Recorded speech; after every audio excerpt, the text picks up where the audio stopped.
Well, thank you very much for that introduction, and thank you for welcoming me here. As you'll see, the topic here is fairly appropriate with swapping in and out of characters. I'm not Alistair McGibbon. For those of you who haven't come across the International Cyber Policy Centre yet, we're now a team of about 10 people working on the full spectrum of cybersecurity issues with a particular focus on Australia and our region. Now, I didn't come up with the topic for my talk today, but when it was suggested to me, the Cyber Battlespace, Are We Already in the Matrix?, I immediately had to go with it. My degree was in philosophy, and perhaps unsurprisingly, you can imagine how difficult it was to actually land a job with that background. So now that I actually have a job, how could I go past a movie whose central theme is Plato's allegory of the cave? It might be delayed gratification, but finally it's going to pay off. The Matrix isn't a bad place to start, though, when we're talking about the cyber battlespace. Someone asked me last week, will we actually even know when the next war begins? So if Australia's power grid is shut down in the summer and 20 elderly people die in nursing homes from heat stroke, are we going to know how many of them died because of their old age or because of the power grid being shut down? It might be hard to say exactly how many people have been killed as a result of that cyber attack on our electricity grid. The first shot in the next war may very well have been fired, and we missed it. For the last 4 years, at least in the possible matrix world that we've been living in at the Cyber Centre, we've been producing a cyber maturity metric that measures the cyber maturity of 25 countries in our region. And I wanted to start off today with using that report as a bit of a foundation to give you a 30,000-foot view of where the region's at, some of the trends that we're seeing. I'm just going to grab this slide. Hopefully there's some slides coming along. Some of the trends we're seeing, and because in think tanks you're never really held to account for getting predictions wrong, a bit of gratuitous future gazing. I'll finish up with a so what for Air Force. So first, the current state of play. While cyber incidents are regularly making headlines, so far the region has escaped a major state-led cyber incident, along the lines of the Russian attack on Ukraine's power grid. So that's the good news. The bad news is that's not because of our superior cybersecurity or our wonderful resilience. The reason is the relatively benign regional security environment. Russia is not currently, for example, engaging in a westward expansion. And while China is raising tensions in the South China Sea, and looking more and more authoritarian every day, it's so far not resorting to large-scale cyber attacks targeting critical infrastructure. The closest we've come to might be the WannaCry and NotPetya ransomware incidents, or perhaps the massive heist on the Japanese cryptocurrency exchange that we saw in January. Another dynamic worth noting is the fact nearly half the region is yet to gain proper access to the internet.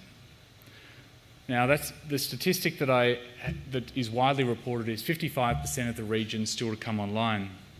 I think that number is very likely an exaggeration. You go to any remote part of Asia and see the ubiquity of mobile phones, and it's very hard to believe that it's still that high. But the broader point still stands.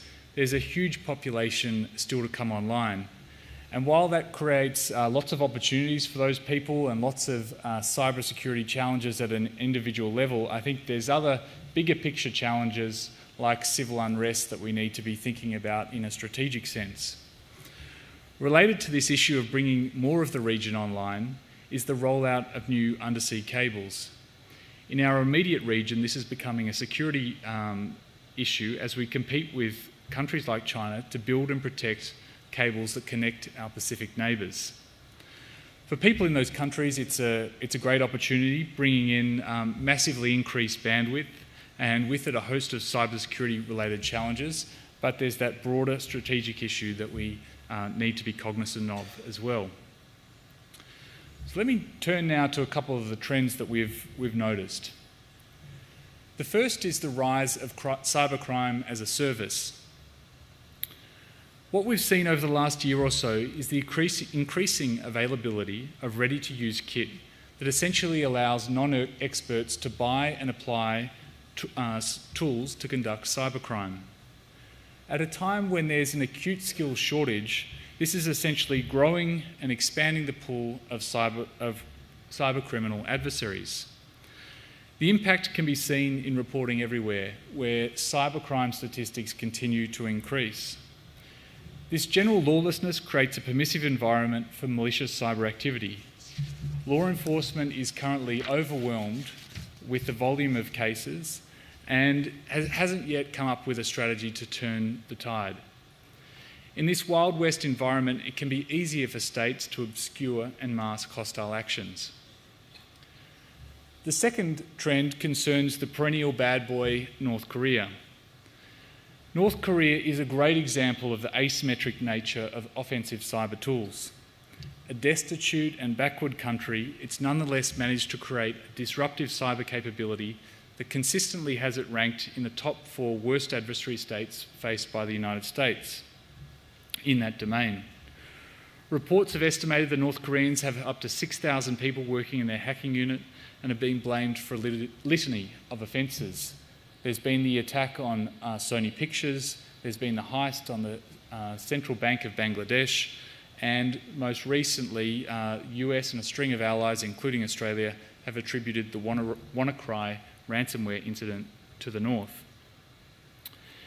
Interestingly, it's increasingly using offensive cyber capability for actions that are more commonly associated with organised crime, the simple theft of money.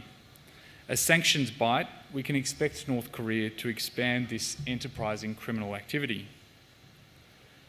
The third area I'd flag is China's actions in relation to commercial cyber espionage and espionage more generally. Back in 2015, President Obama convinced President Xi to agree a halt on stealing commercial IP for use by Chinese companies back home. And that was a big achievement, and it was pretty quickly turned into a multilateral agreement when it was included in the G20 statement later that year in Turkey. Subsequent to that, there's been a string of other bilateral agreements, including one with Australia. And while the jury's still out on whether or not China's fully complying with that agreement, I think there is a view that there has been a marked drop-off in that activity. And I think this also comes to a change in the nature of China into a more status quo power when it comes to IP theft. An old view used to be that China would steal IP and then bring it back domestically. Now I think it's generating a huge amount of domestic IP and has a much stronger incentive to be in the game of protecting that under international agreements. And it's a good example of where diplomacy and strong statecraft can be effective in driving changes in state behaviour. Now, on one hand, you've got this agreement around theft of commercial IP. On the other, you've got traditional espionage, and cyber-enabled espionage. And there, I think we'd see the opposite. This agreement does not apply to traditional espionage, and I'd expect to see that level of activity continue. Just last year, we had reports in the Australian media with the launch of our ACSC report on a defence contractor being compromised who was working on a JSF project. Now, I'd mentioned earlier the NotPetya and WannaCry ransomware incidents. For several countries, including Australia, these shone a fairly unflattering light on our national preparedness. At an economic level, we dodged a bullet more from luck than from strong cybersecurity defences. But internal government processes and external communication with businesses and the public left a lot of room for improvement. The unfortunate thing is that this heightened awareness was pretty short-lived. The discussion around NotPetya and WannaCry has all but dried up, even though more similar attacks are inevitable. I think we can expect Australia to have a more coherent response next time this comes around, but with a few exceptions in the region, preparedness has not improved significantly, so the next attack could have a much bigger impact. From a military viewpoint, the region's vulnerabilities create exploitation opportunities for adversaries, whoever they are. A final trend I'd touch on is the growth in offensive cyber capabilities. Something like 100 states are now thought to have developed some form of offensive cyber capabilities. As you'd expect though, the range of abilities is vast. Some countries, such as Australia and the US, have been forward-leaning in talking about these capabilities. Australia has announced the formation of the Information Warfare Division within the Defence Department. We've talked about some of the use cases as well against Islamic State in Iraq and Syria, and that it could be used in some circumstances against offshore cyber criminals. However, many militaries remain absent from cyber doctrine and policy discussions, suggesting the military desire for secrecy is still outweighing broader considerations such as transparency to reduce the risk of conflict. I'd anticipate resources for offensive cyber capabilities to continue to rise and the potency of these tools to increase. On transparency, though, I don't expect many countries to be following Australia's lead. Let me now look to the future a bit and offer a few gratuitous predictions. First, I think we can anticipate future big attacks like WannaCry and NotPetya that bring with them considerable disruption and financial losses. The types of attacks that the types of gaps that those attacks exploited are still present. We are not yet in a position to regularly patch, and our attack surface is increasing rather than diminishing as the Internet of Things connects billions of more devices to the Internet. WannaCry and NotPetya also highlight the willingness of states to deploy hugely damaging code outside a wartime context, which brings me to my second prediction. One of the differences between cyber tools and conventional weapons is that states employ them without fear of starting a major war. If Russia lobs a cruise missile into Manhattan, we know that conflict is almost inevitably going to break out. But when it manipulates the US presidential election or kills a few elderly people by shutting down a power plant, the consequences are a lot less clear. In just the last few months, we've had 2 massively damaging ransomware incidents publicly attributed to North Korea and Russia. And so far, no major public retaliation taken by countries such as the US and Australia. If the West continues to fail to retaliate, it will create a norm of doing nothing, and that will only incentivise bad actors to persist and be more destructive. At present, making attributions and not imposing consequences is worse than saying nothing. I'd expect peacetime attacks to continue until we develop a strong deterrence response and framework. Third, if Donald Trump is not, in fact, the hugest deal maker in history and we end up with a war on the Korean Peninsula, I'd expect North Korea to use its cyber capability to be as disruptive as possible. Not all of this capability resides within North Korea, so it's possible that disruptive actions could still be launched even if North Korea's lines to the outside world were cut off. These attacks could range from WannaCry-style ransomware incidents to potentially attacks on critical infrastructure. Fourth, and this is a bit more of a medium-term prospect, I think we can expect to see a lot more disruption and civil unrest caused by the rollout of AI and automation. The applications of AI and machine learning have the potential to be both brilliant and sinister. We're only just starting to scratch the surface of the change afoot here, but we can expect it to be massive. Automation is also going to be hugely disruptive. Already we've seen a major bank in Australia announce 6,000 job cuts from automation and AI. We can expect to see a lot more of that. And in our region, things could be much worse than here. An ILO study estimated that 56% of all salaried employment in 5 major Southeast Asian countries is at the risk of displacement due to technology in the next 2 decades. Now, I think we're still at very early stages of making predictions around the number of people that are going to lose their jobs, and the modelling's pretty rudimentary, but the indications, at least initially, are of pretty seismic change.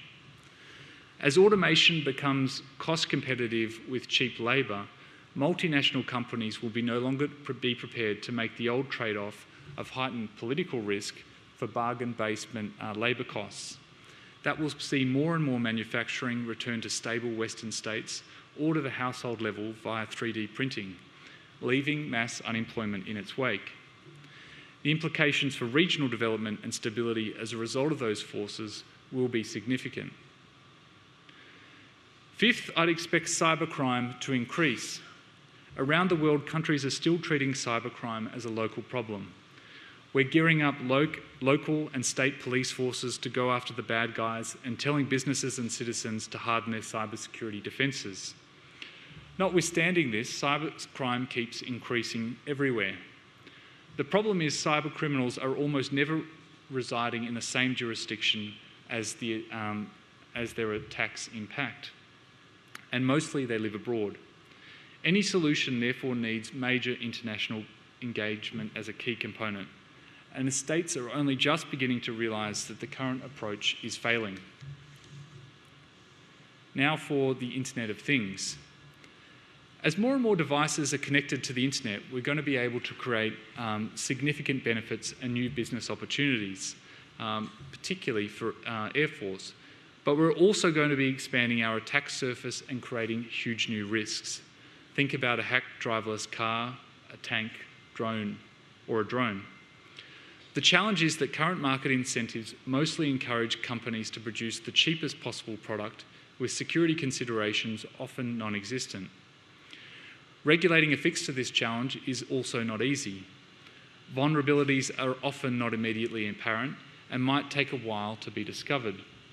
And the number of devices coming into the market makes checking them all impossible. Expect to see a lot more attacks exploiting IoT devices. Finally, on the topic of cyber-enabled exploitation of our democracy, I think we can expect a lot more disruption here, similar to what we saw in the US election. As a Five Eyes partner and an American ally, we can expect to be a target of Russian interest. Maybe not the top of the list, but a target nonetheless. And I think while other countries may not borrow directly from the Russian playbook, we can expect to see a range of challenges to our democracy exploiting our openness and our information environment. So what for Air Force? First thing I'd mention is C4ISR. Networks are central to the modern Western approach to warfighting, but they can also increase vulnerabilities. One of the reasons achieving robust cybersecurity is so difficult is that we constantly are increasing our frontal area to attack. The Internet of Things that I just mentioned is a great illustration of this. Collectively, we're in the process of adding billions of new devices to the Internet, and each one of these has potential security vulnerabilities. Many of them are built with no attention to security at all. The same goes for Air Force command and control systems.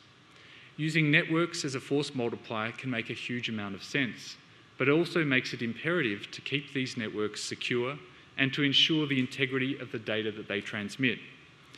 Military decision makers require a high level of assurance of the accuracy of information provided to inform the planning and command of operations.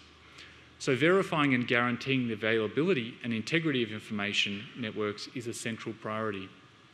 This, of course, plays both ways. It is essential that Air Force invests to secure its own networks, but it's also worth investing in the capability to penetrate and disrupt the enemies. To secure its own networks, Air Force needs to harden its military networks to make them better able to withstand attempted breaches. Perhaps more importantly, though, it needs to make them resilient.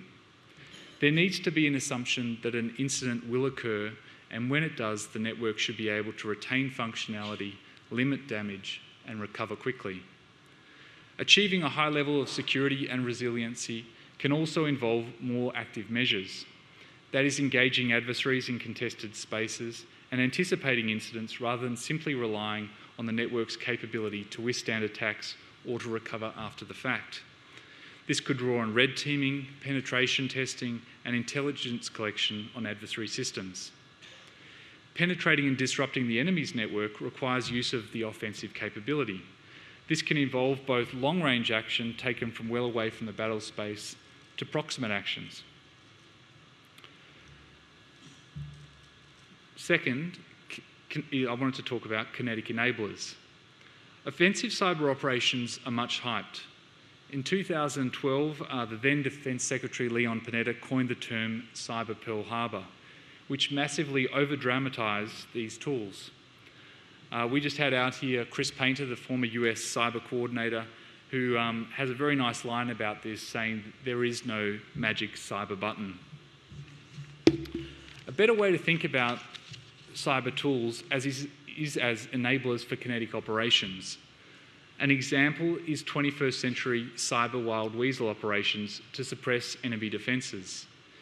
If the enemy has their air defences on a network, then you have the capacity to turn it on or off, or to input misleading data.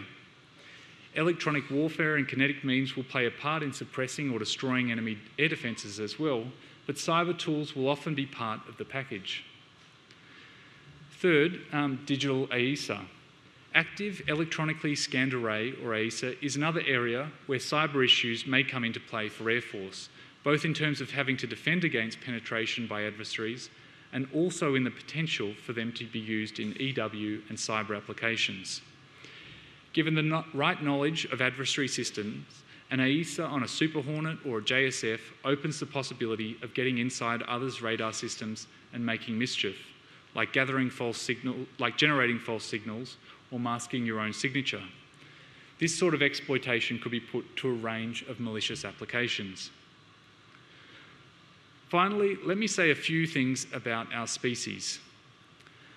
Just before I came on stage here, I was in the gents and I couldn't believe my luck. Sitting on the ground was an Allen snake that someone had dropped, and they're among my favourite candies, and can you believe it, it was a green one. Okay, I was just kidding, but I didn't really pick that snake off the bathroom floor. And for the international visitors in the room, I am really hoping this stunt is going to traverse cultural boundaries.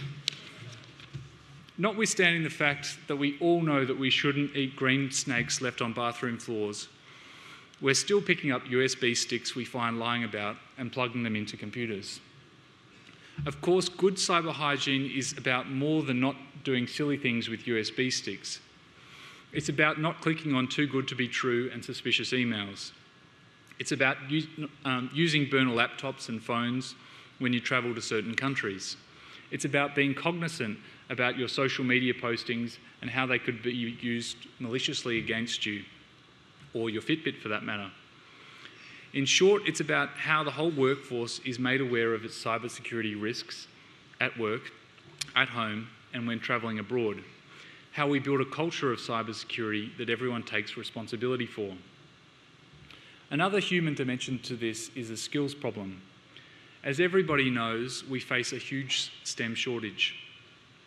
It's a big challenge to attract and retain skilled staff. For defence and for government, it's also an issue how you compete with industry.